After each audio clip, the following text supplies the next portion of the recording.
सफलता एक चुनौती है, उसे स्वीकार करो, देखो और सुधार करो।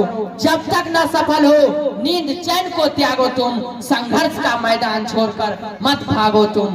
कुछ किए बिना ही जय जयकार नहीं होती, कोशिश करने वालों की कभी हार नहीं होती, कोशिश करने वालों की कभी हार नहीं होती। मेरे विद्यालय में उपस्थित महानुभावों, विशिष्ट अतिथियों, आदरणीय शिक्षकगण एवं मेरे प्यारे साथियों, जैसा कि आप सभी जानते हैं कि आज हम इस विद्यालय का 5वां वर्षगांठ मनाने के लिए इस विद्यालय प्रांगण में उपस्थित हुए हैं और इसी के शुभ अवसर पर मैं सुधांशु कुमार आप सभी को एक महत्वपूर्ण विषय से अवगत कराना चाहूंगा कि आज जब से हमने अपने जीने का तरीका शुरू किया है, तब से ही हमने भेदभाव को देखा है, हमारे पूर्वज ने भेदभाव को देखा है। और ये भेदभाव हमारे देश में अनेक प्रकार से है। लैंगिक भेदभाव, अलैंगिक भेदभाव, रंग भेद और भी आदि भेदभाव। ये भेदभाव हमारे साथ ही नहीं है, बल्कि महान क्रांतिकारी जिसे डॉक्टर भीमराव अंबेडकर, जिसे संविधान का जनक माना जाता है, उनके साथ भी ये भेदभाव हुआ था। जब वो शिशु अवस्था में थे, बाल अवस्था में थे, तब उनके साथ ऐसा भेदभाव होता था कि आप देखकर उस भेदभाव को घबरा जाएंगे। ऐसा भेदभाव, उन्हें वर्ग में बैठने की अनुमति नहीं थी, फिर भी वो खिड़कियों से झांक झांक कर पढ़ते थे और अपने पठन पाठन को आगे की ओर बढ़ाते थे। उन्हें पानी पीने तक की भी अनुमति नहीं थी, फिर भी वो अनेक कठिनाइयों का सामना करते हुए उन्होंने अपने संघर्ष के साथ अपने सपने को पूरा किया। उनका सपना था कि सबको एक समान दर्जा मिलना चाहिए और उनका ये सिद्धांत था कि जो शिक्षा वो शेरनी का दूध है जो जितना पिएगा उतना तेज दहाड़ेगा। और यही कहानी किनके साथ ये कहानी नहीं हुई है?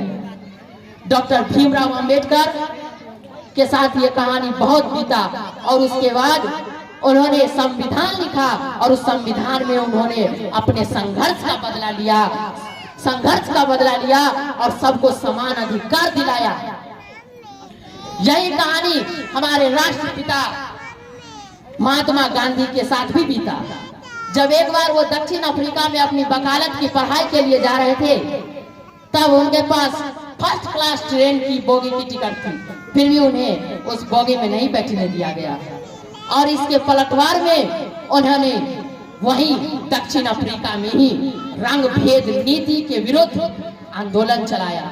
उस समय दक्षिण अफ्रीका में रंग भेद नीति का प्रचलन बहुत अधिक था और जिसके कारण उन्होंने इसके विरुद्ध एक आंदोलन चलाया और उनका मानना था कि सबको एक समान मानना चाहिए, किसी को बड़ा या छोटा नहीं मानना चाहिए। रंग से क्या होता है? हम भी इंसान, तुम भी इंसान, फिर रंग से क्या होता है? कुछ नहीं होता है। और इसी के विरुद्ध उन्होंने उस क्रम में वो जेल भी गए, फिर भी उन्होंने हिम्मत नहीं हारी और इसका निष्कर्ष यह निकला कि वो उस संघर्ष में सफल हुए। और ये भेदभाव हमें अक्सर अपने गांव में भी देखने को मिलता है। बेटे को प्राइवेट स्कूल में और बेटी को सरकारी स्कूल में, बेटे पर कोई प्रतिबंध नहीं और बेटी पर प्रतिबंध ही। बेटी और बेटी में इतना फर्क, यदि फर्क करना ही था तो उसे जन्म लेते ही गला घोट कर मार देते। ये उसका हत्या के समान है। 10वीं के बाद बेटी के पढ़ाई के बाद विवाह के बारे में लोग सोचने लगते हैं। कितनी नीच सोच है! ऐसी नीच सोच नहीं रखनी चाहिए। और ये भेदभाव हमें बहुत जगह देखने को मिलता है, सभी जगह अक्सर ये भेदभाव देखने को मिलता है। बेटी और बेटी में भेदभाव। और इस भेदभाव को लेकर मैं आप सभी से आग्रह करता हूं कि बेटे और बेटी एक समान हैं, इनमें कभी भेदभाव नहीं करना चाहिए। तो आइए आज हम सभी आज ये प्रण करें कि बेटी और बेटे में हम कभी भी कोई फर्क नहीं दिखाएंगे, चाहे वो बेटा हो या बेटी, वो अपने देश का सोना होता है, सोना। और इसी के साथ मैं एक कुछ छंद शब्द करके अपनी वाणी को विराम दूंगा। इतनी सी थी तमन्ना की छू लूं कभी आसमान को, इतनी सी तमन्ना थी कि छू लूं कभी आसमान को, पर नींद खुली तो बाहर देखा दुनिया के इस बुरे हाल को।